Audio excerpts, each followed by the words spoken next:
Hi and welcome to the Monday Live.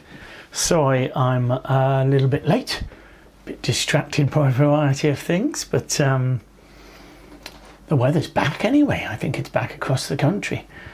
Quite a lovely weekend there. And we're back to school, which means I can, I think as a whole, the office, etc., can get back to normality. We know exactly what hours we're working, so that works quite nicely. It's been quite a holiday. It's the first one, of course, for Alfie, and really enjoyed the cruise. He did. He had two tired parents, but the Norwegian fuel cruise was lovely, and we're looking forward to Iceland next year, which is exciting. So I think we have to take him out the day before school finishes to get on that one. But we're going on the Balmoral up to Iceland. So that is exciting. So happy, and I should have said this at the start, really happy Preemptember. We are there again. We are in Preemptember. And the theme for Preemptember is big preempts. Big preempts. So we are looking at preempts beyond the 3 level. Higher than 3 of a suit, as it were. It's not something you usually get taught about, etc. So you sort of have to basically come across it. So the first time you come across a 4 heart opening, you think, oh, what does that mean? But we're going to talk about that for the month of September. Yes, Preemptember, we are back, which is good. It is the precursor, of course, to Greedober. That'll be coming up as well. So yeah, lots to be excited about. We're back in the bridge season, really, is what we call it, the autumn. As the nights close in, and the weather closes in, which hopefully won't happen for a little while, but we tend to focus a little bit more on our indoor pursuits. So let's have some fun with that. What else is happening on the site? Well, we're still trying the Into Bridge, so that's free of charge. You can play in the club game tonight. That's on Into Bridge at 7:30. So have a go at that if you fancy it. I've had a fair bit of feedback in all sorts of guises from that, and please do feed that back to me. In terms of events and things like that, I start my autumn events in Cornwall.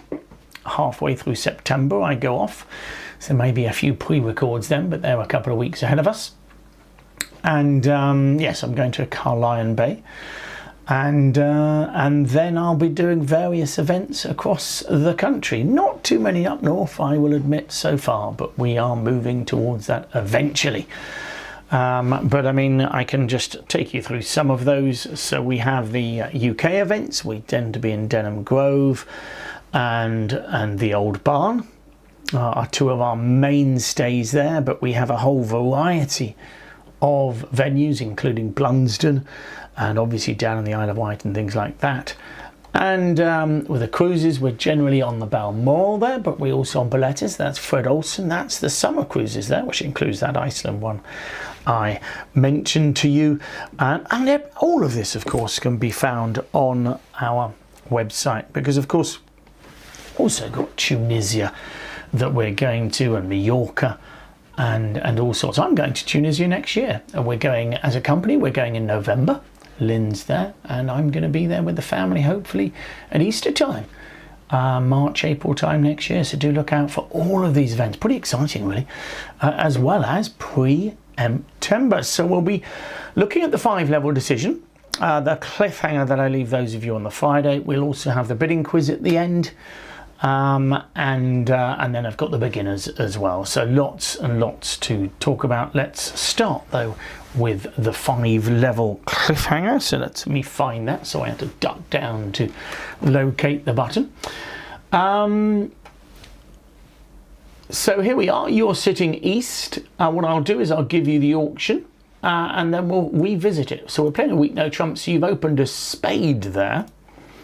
It then went 2 diamonds from south, and everything, well, it goes a little bit faster at that point. 1 spade, 2 diamonds, 4 spades, 5 diamonds. You are vulnerable, your opponents are not. Okay, 1 spade, 2 diamonds, 4 spades from your partner, and then 5 diamonds, and it's your bid. So you've got to think what you want to do at that point. Yeah,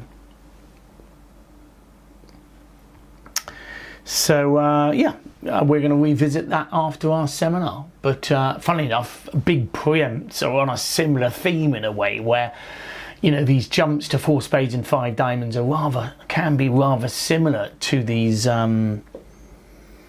you know, big preempts, which mean the decisions that you have to make are tricky. So let's go to that. And I will leave you with that. We'll come back. So Preemptember is what we're talking about. So Preemptember. I thought the easiest way was to put 2 hyphens in there, but you can do it any which way you want. Just adjusting that for me. So what we're going to deal with today is a big preempt. So I'm not going to talk about little preempts, and by little preempts I mean week 2s and week 3s. Here we are talking about higher. Why would you want to preempt at the 3 no trump level and above? Now I'm including 3 no trumps because that will come up. Now what I'm going to take an excerpt from the big seminar. So the big seminar on the site, which some of you may have already looked at, or some of you will look at coming up. This is just a little excerpt with a couple of other things added in, and then we will extend what we talk about beyond that seminar for 2 or 3 weeks. Please do send in your examples. Really, really interesting, really tough, because we'll be talking about how to deal with them as well. Your opponent's opened 4 spades. It is not easy to judge correctly what to do, as we all know, probably to our own detriment. So extra length is why we do it. If we've got longer suit, why not describe it? You know, so if I've got an 8-card suit, or perhaps even a 9-card suit, you know, it's, you know, a 3-level bid doesn't perhaps adequately explain that. So you've got more trick potential the more length you've got. And of course you can have some extra strength. The beauty of a 4-heart bid is that you can have a variety of strengths, because of course the fact is you're in game now. So if you open 3 hearts on a variety of strength, you could be in a silly contract because your partner won't know when to bid. Whereas a 4-heart bid, you're in game already. You might miss the odd slam, but you know, we'll look at that in a moment. And this is particularly when vulnerable. When you're vulnerable, you'll almost always be stronger at these 4 levels, because otherwise it's going to cost you too much. Okay, but let's look at a simple, beautiful preempt. Okay, this is a lovely preempt, isn't it? As you know, those of you who've seen me talking about preempts in Preemptember before, this is my classic hand. However, I have put 8 cards in the heart suit rather than 7. Okay, so if this was a 7-card heart suit, I would put 3 hearts on the table. The vulnerabilities love all. I've given you 8 hearts, so now you have the potential for 7 tricks. Okay, and what that means is that you have just more potential, but also the ability to get in the way more. So tricks in a heart contract, I'm expecting to make 7 from my own hand. To be honest, I do not expect to make any tricks in a spade contract. And that's the key here, because someone will have a singleton heart.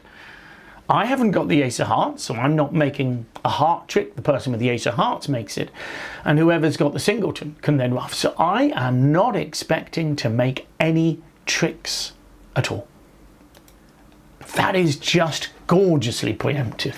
Okay, so, you know, if I can't make, you know, 4 hearts here, I mean, then of course the opponents are likely to be able to make something, because I've got no tricks against their contract. 3rd in hand here, I mean, your choices are 4 hearts or 5 hearts. I think 5 hearts is probably overdoing it, but you know, you are definitely going to preempt here, because of course you know that the last person here to bid is going to be sitting with a stack of points, and of course probably some shape as well. They may maybe avoid in hearts or something like that. So we're going to open 4 hearts here with an 8 card suit. So that's the simplest definition of your preempts. A week 2 is 6, a week 3 is 7, and a week 4 is 8. However, there's a slight proviso to that. When you are vulnerable, when you open game preempts, it's slightly easier for your opponents to double you for penalties, because a lot of players double, once the opponents who in game regard doubles more as high card points rather than takeout.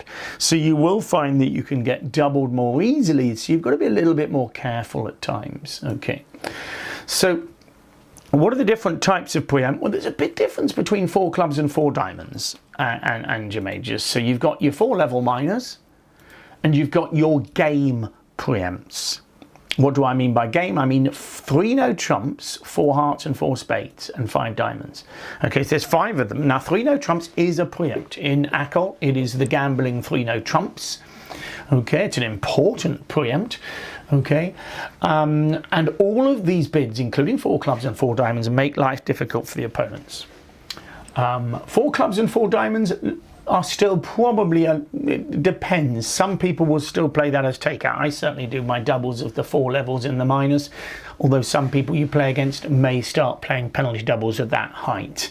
Okay, but over a game, most players will use doubles now for penalties, or at least showing great strength.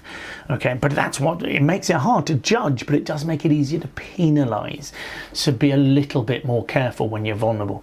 Okay, but I do like preempting. So game preempt. So let's talk about those. That's what I want to talk about just a little bit today before we look at other things. So they are hugely preemptive. Really, I mean, a 5 club bid, for example, you know, awesomely difficult to bid over, and quite often you just, you know, it's guesswork, or you try to take the money. But of course, if you end up having 13 points each as the other side, it's actually difficult to even double them. You don't know, you know, if you've only got 13 points in your hand, your partner might only have 2, so it can be really, really difficult. Okay, but remember, when you're vulnerable, it's easier to double. Okay, so, you know, if it's all well and good thinking, oh, if I open 3 hearts, quite often the double is for takeout and they'll end up bidding to some contract and you may get them into the wrong contract. Quite often 4 spades, they'll just think, well, do you know, I'll take the money and double. So you will find yourself perhaps doubled more often. Okay, so what we've got to do is look at the vulnerability table, because it's really important. Every time I talk about Preemptember, every September, we will look at this table because it is fundamental. Okay, so let's just quickly go through that table again. Okay, so what we do is we talk about the value of game, and we talk about how many we can go down. So at love all, game is worth 420 and we can go down 2. Okay. When they are vulnerable and we are not, we get a huge amount of leeway, because game is worth 620 and we just go 100, 300, 500. We can go 3 off. 3 off is a huge amount. So, I mean, if you've got that 8 card heart suit that we saw and you're non-vulnerable and they are vulnerable, well, you've got 7 tricks in the bag. 4 hearts doubled would only go for 500 and they can make 620 if they've got a game on. Of course, they might not make a game. Your partner might have some kind of hand, but the point is that you can actually count the number of tricks you require for a good sacrifice in your own hand. Change it round, of course, very different. When you are vulnerable and the opponents are not, they only make 420. We can only afford to go 1 down. That can be really nasty.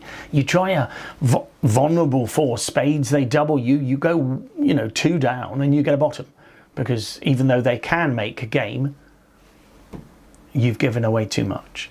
Game all is the same as love all, so equal vulnerability, you can go 2 off. So that table is fundamental to all preempt and all sacrificing. Okay, really important. We call when they are vulnerable and we are not, we call that favorable, go for it, and the opposite, the unfavorable, be really careful. When I am vulnerable against not, if I open a game preempt, I am suggesting generally that I have 9-ish tricks. So if I open 4 spades vulnerable against non-vulnerable opponents, most of the time I'm suggesting I'm getting close to making it. I will still have a very preemptive hand though. So I might have something like ace, king, queen to 8 and a king outside or something like that, where I've got 8 tricks off the top and another card outside. But I want to preempt because I regard it as a preemptive hand. If I've got 8 spades to the ace, king, queen, someone might have a void. So at the same time as I might be able to make 4 spades, the opponents might be able to make 5 of a minor or something like that. So I want to preempt before they can get into the auction, if that makes sense. So it's with these big suits, really long suits, don't start counting tricks and think I can open a strong 2. If I've got ace, king, queen to 8 in spades and a king outside, that is nowhere near a strong 2 opening, okay? It is a 4 spade opening. So at vulnerable, when you are vulnerable, I want you to have a solid suit strength. It's really important. And I want you almost, okay, I almost want you to basically think to yourself that if I am vulnerable, I'm going to promise, if I open, remember this is a game preempt. Okay, a game preempt. If I open a game preempt, I'm going to promise my partner at equal vulnerability, both sides vulnerable, I will have 8 tricks, and at the adverse vulnerability, unfavorable, I am close to hoping to make the contract. Okay, and what it means is there's an element of construction to that. Does that make sense? It's constructive in a way, so that partner can, with aces and kings in his hand, contemplate the idea of going to a slam. So we won't necessarily miss a slam. Non-vulnerable, my partner cannot rely on anything, okay, because I like to be aggressive, particularly at favourable vulnerability. I might have king, queen to 8 and nothing else, okay, in which case partner is gonna need ace, king, ace, king, ace, king to be thinking of some kind of slam.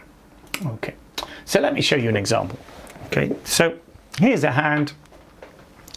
And we're going to look at this when north, south are vulnerable and you are not. So this is this board, and then I'll change the vulnerability around. So I am non-vulnerable with this hand and your opponents are vulnerable. So I am non-vulnerable and my opponents are vulnerable. And at that kind of vulnerability, I am going to preempt to the max. Okay, so remember what we said. All you need here is to make 7 tricks. If your opponents can make a game, 7 tricks doubled will give you a profit. Okay? Now, the hearts could easily divide 2, 1 and 2. You've got 8 of them there. And if they divide 2, 1 and 2, it's not unreasonable to hope you make 7 tricks. Remember, this is giving your partner no cards at all. And if you give your partner no high cards at all, the opponents can make a grand slam. Okay, but the point is that you know, it's not unreasonable here to open 4 hearts. You've got the 8th heart. Now, my partner should not be relying on anything from me. Okay, should not be relying on anything from me at all. Okay, so it's almost impossible for partner to bid a slam after I open a non-vulnerable game preempt, unless my partner is sitting probably with 23 plus points, if that makes sense. Okay, I suppose if he had 21 ace king ace king ace king, he'd think, okay, look, you know, I haven't got much in hearts, but I've got everything else, surely we can make. That's fair enough, but it's exceptional.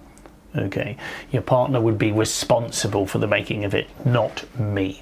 So I like a game preempt to be aggressive if I'm non-vulnerable, but if I change the vulnerability around, you are vulnerable against non-vulnerable opponents. What do you fancy opening with this hand? So you are vulnerable against non-vulnerable opponents.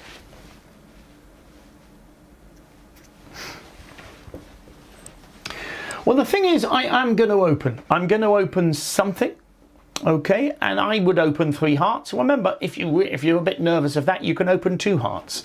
But I think you should preempt in some way. But I'm not going to open 4 hearts here, because remember, very often they've got a few aces or something like that. They'll often double, and you will now go 1 or 2 off, and that could be a complete bottom. Bear in mind, it could be a part score hand.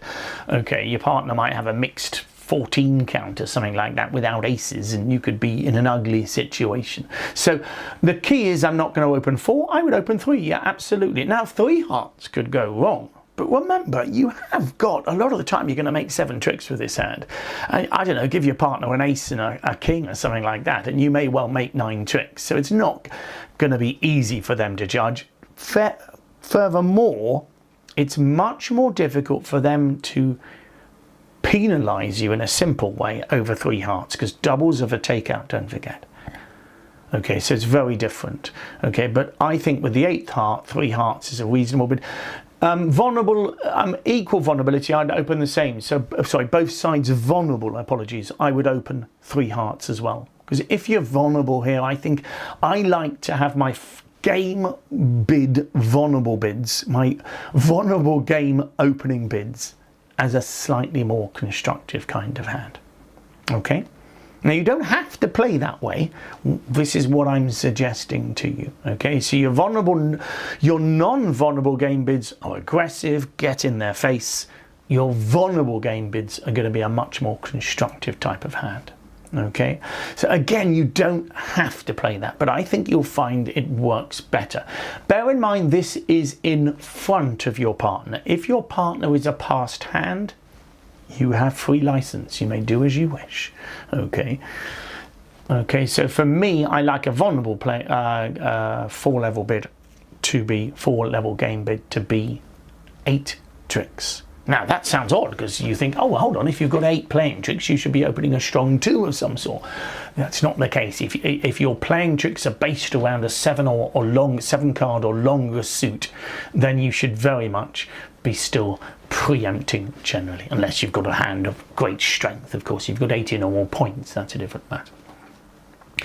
And all I want is partner to give me respect. So here you go, here's your hand. Okay, so here you are, vulnerable against not. It's nothing spectacular, but you're expecting to make 8 tricks. And, you know, you've got 8 solid hearts. Now, I suppose, you know, bearing in mind there's only 5 missing, you'd be unlucky to find one of your opponents with 4. Okay, so here you're expecting to make 8 tricks, so I would open 4 hearts here. And partner can have great respect for that bid.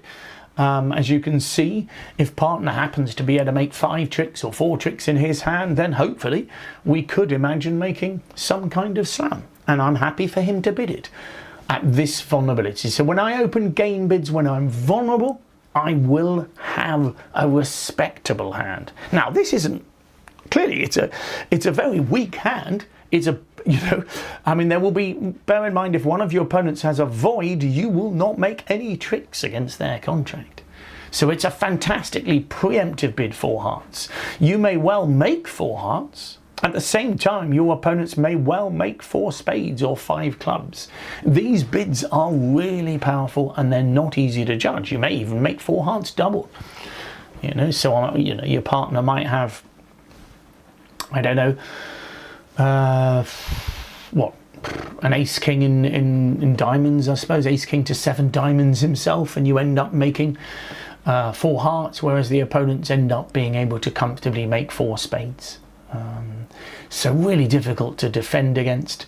But as I say, if I'm vulnerable, I prefer to have some respect. Now notice, I would open the same 4 hearts when I'm non-vulnerable. So I'd open 4 hearts whether vulnerable or non-vulnerable, but my partner will not know. My range of bids for my non-vulnerable bids is much bigger. So when I open this hand non-vulnerable, I know I'm prepared to miss the odd slam. I don't mind that, because I'm gaining so much by preempting. It's when I'm vulnerable that I'm showing a bit more construction. Okay, so that's what I've talked about today. How often do they come up with? Well, I mean, if you play online where or with just computer dealt boards at your club, etc., you should see one of these probably once every 2 times you play. Won't be necessarily your side, maybe more than that.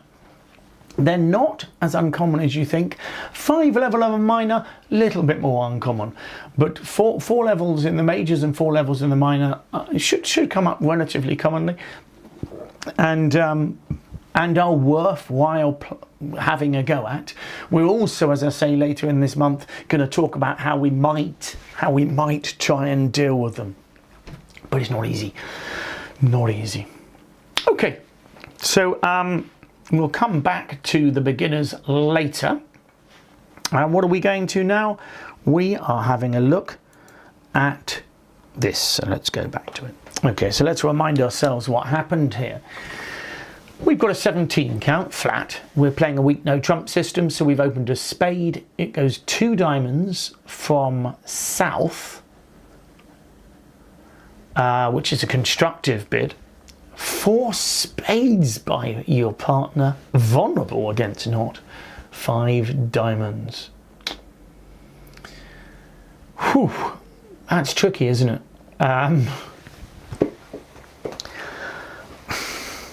Well, the thing is, what are we expecting from partner? Well, even at this vulnerability, for me, if partner's got a strong hand, he should be bidding 3 diamonds.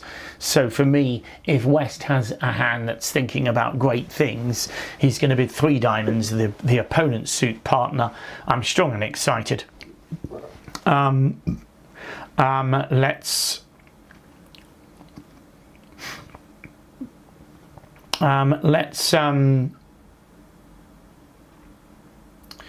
Let's go for slam or something like that. Whereas here, he's jumped to 4 spades. So I'm expecting distribution from him.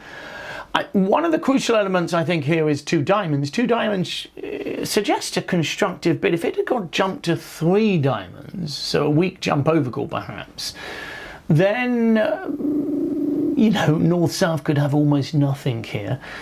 If in doubt, double is used to show you strong balanced hands. Now, for me, the problem is that so often the 5 level depends on distribution. Now, my partner could well be 5-5 or something like that, could even have 6 cards in spades. But 5-5, where's the singleton? If it's in the right place, it would be lovely. I just think I need to tell my partner I am strong and balanced, and that's what I think double is saying, partner. Now, I can't guarantee getting 5 diamonds down, but with the flatness of my hand, it suggests defense. And this is something to get used to at the 5 level, because a lot of players will count their points and think, oh, maybe I should be bidding onwards here. Okay, maybe I should be bidding onwards.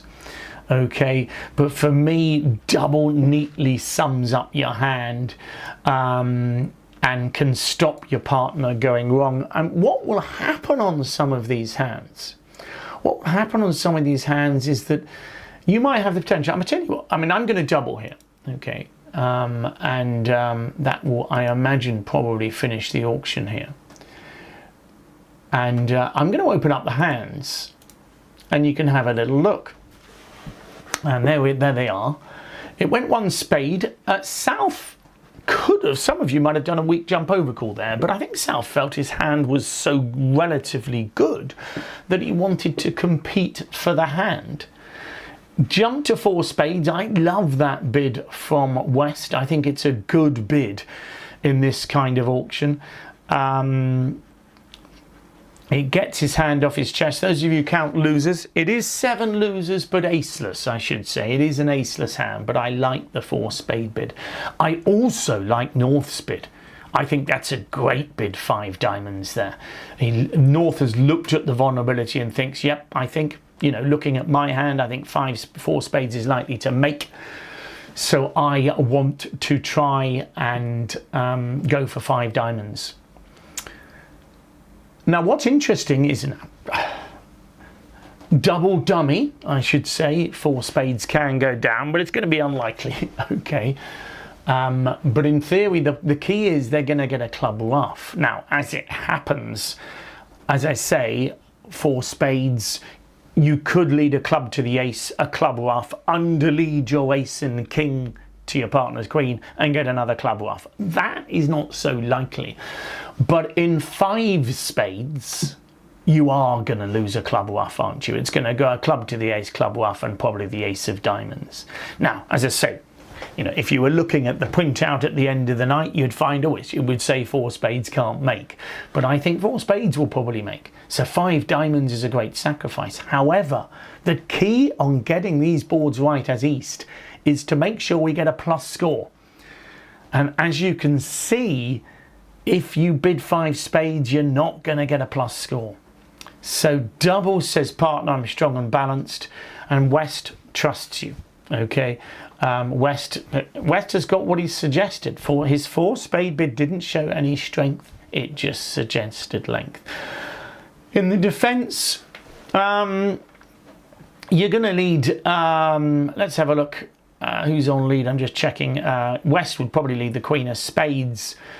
You'd overtake it and try the ace of hearts and see whether partner singled high low, and when you get the 7 of hearts, I think you should be able to get your heart ruff, so you can take 5 diamonds 2 off there. Okay, you know, yeah, you can take 5 diamonds 2 off. I think I mean, I'm trying to see if you can do much better than that, but I don't think you can. You know, because obviously they might not get many spade ruffs. You could try and draw their trumps, but I think they might be able to establish their hearts in time. So I think you're going to take 5 diamonds 2 off. That's 300. 300 is better than giving away 100 in 5 spades. As I say, I think a lot of East-West here will make 4 spades. It's only with if you're desperate for a swing that you might play a club to the ace, a club ruff, a small diamond to partner's queen, and then another club ruff.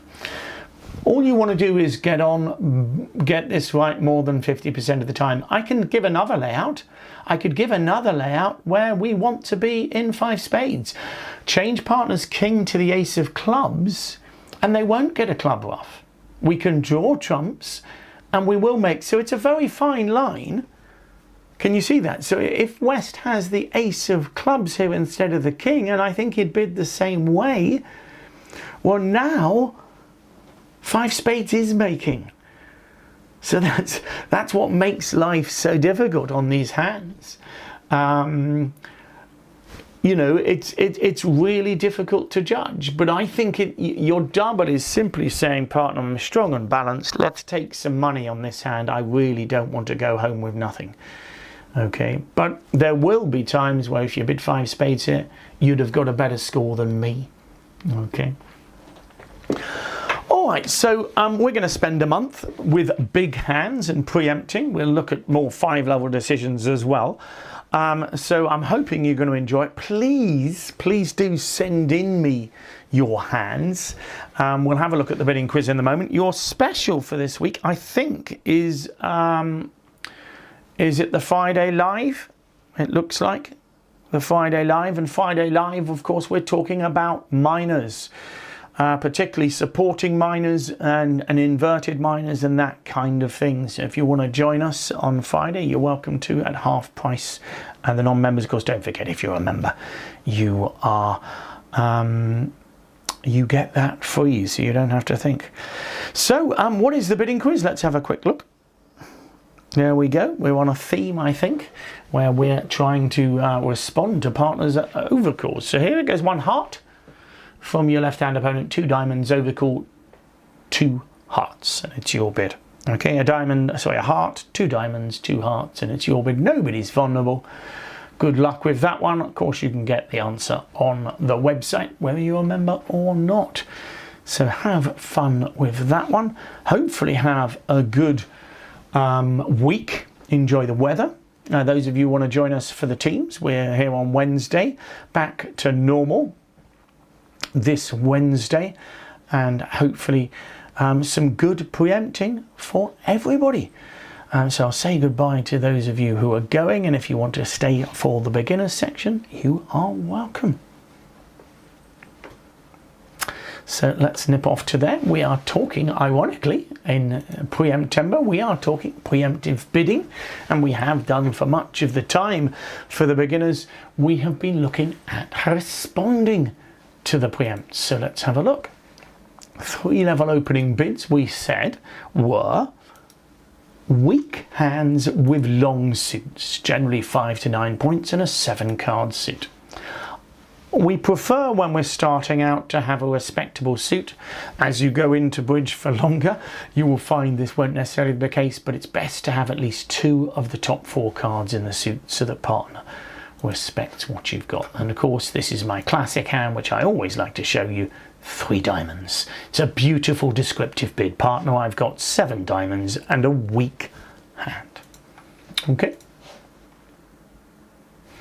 So, we have been responding to preempts, haven't we?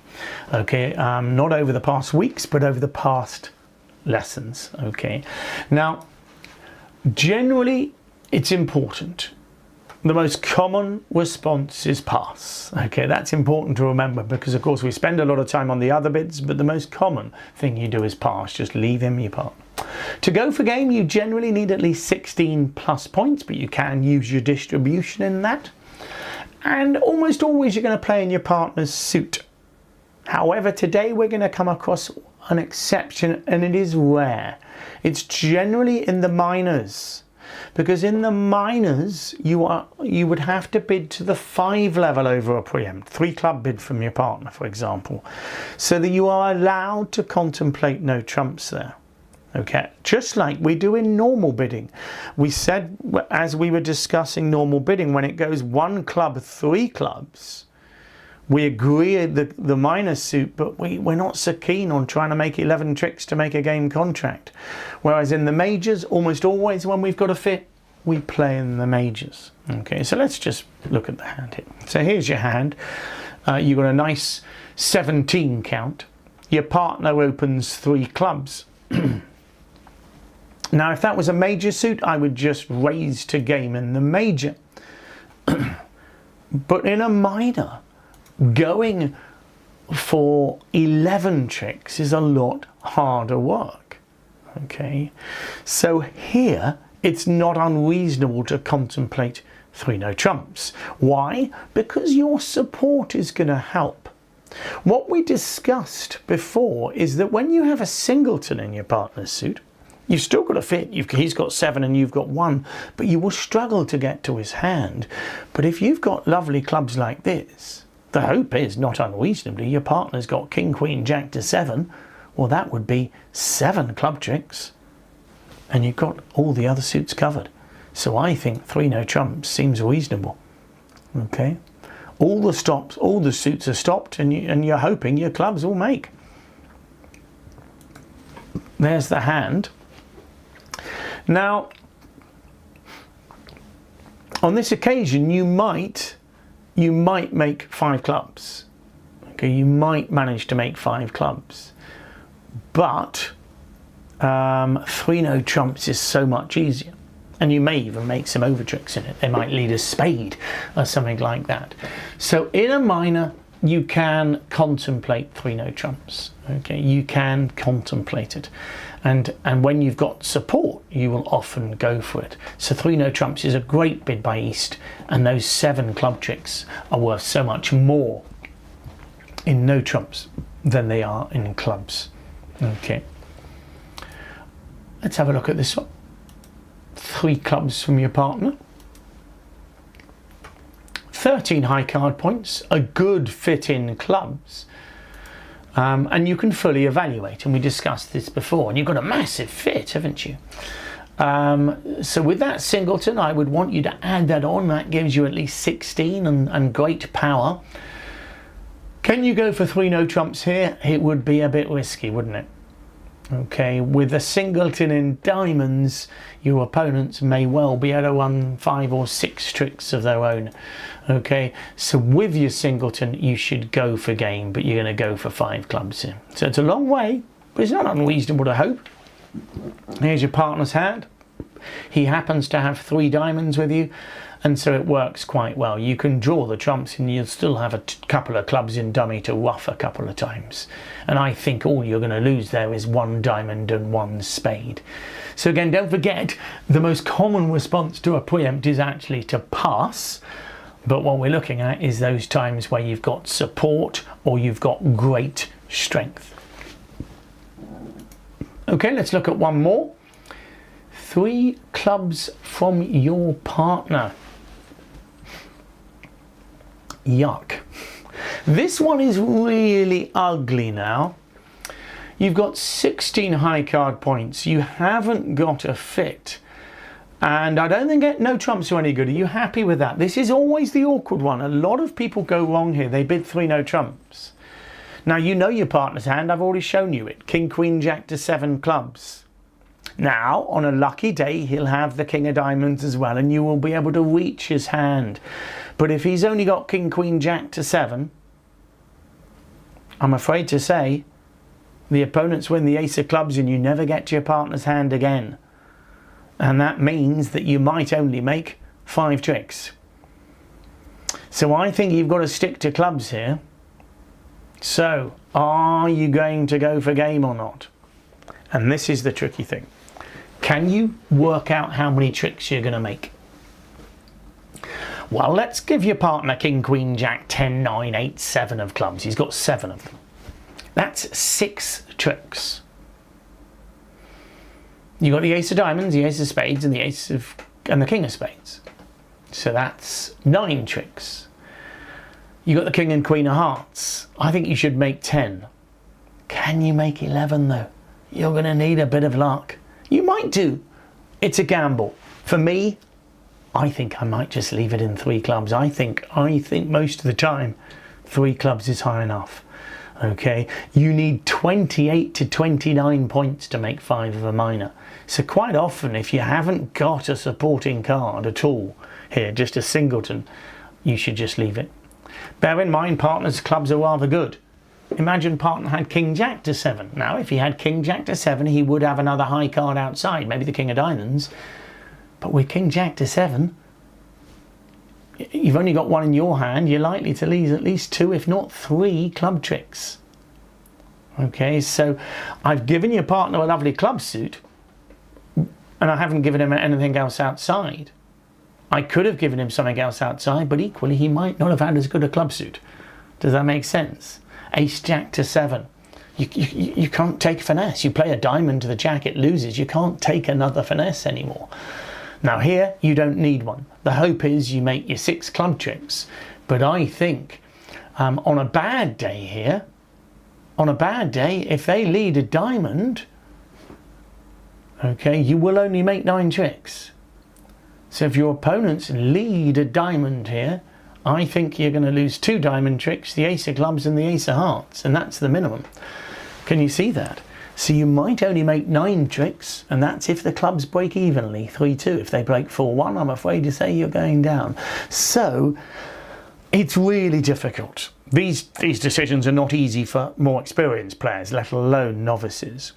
All we're trying to do is try to remind ourselves what the preemptive hand shows and how we should support. If this was a 3 heart opener and I had a singleton heart, I would have bid 4 hearts. Okay, I'd take the gamble of making 10 tricks. I won't always make it, but I think it's reasonable with 16 points. However, if it's in a minor suit and we're aiming for the 5 level, as we always try to remind ourselves, we're now looking for 28 or 29 points to make a game. And that is out of our range. We probably would prefer to have closer to 18 points to go for it rather than the 60. So preempts are really great fun, but they're not easy. Okay, and what we've tried to discuss is basic preemptive bidding and how we might respond to those bids. Okay, they come up fairly frequently. So it is quite important to understand how they work. Okay, they're good fun to bid yourself. They're not so good fun if you're the partner of the preemptor, because as you've seen, there's some awkward hands. And then we're now going to have to discuss what we do if the opponents do it against us. So that'll be next on the equation. So I hope you enjoyed that, and see you again soon.